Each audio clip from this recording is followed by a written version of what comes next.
জাতীয় সংসদে বিরোধী দলীয় নেতা ও জামায়াতে ইসলামের আমির ডাক্তার শফিকুর রহমান বলেছেন, গণভোট বাস্তবায়নের দাবি থেকে আমাদের সরিয়ে দিতে বিভিন্নভাবে অনেক কথা বলা হচ্ছে। জাতিকে আমরা কথা দিয়েছি, লড়াই আমরা করে যাব। আমাদের পরিষ্কার কথা, আমরা জাতির সঙ্গে বেইমানি করতে পারবো না। গণভোট বাস্তবায়নের দাবি থেকে এক চুল পরিমাণ আমরা সরব না। আবু সাঈদের রক্তে ভেজা রংপুরে আরেকবার এই অঙ্গীকার ব্যক্ত করে গেলাম। গণভোট বাস্তবায়নে বর্তমান সরকারকে আমরা বাধ্য করব ইনশাআল্লাহ। শনিবার বিকেলে রংপুর জেলা স্কুল মাঠে 4 দফা দাবিতে 11 দলীয় ঐক্যের রংপুর বিভাগীয় সমাবেশে প্রধান অতিথির বক্তব্যে তিনি এই কথা বলেন।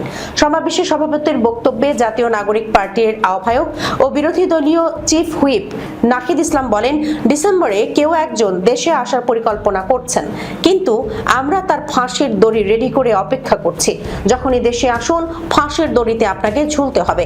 নাহিদ বলেন, বাংলাদেশ থেকে যিনি পালিয়ে যান তিনি আর কখনো বাংলাদেশে ফিরে আসেন না।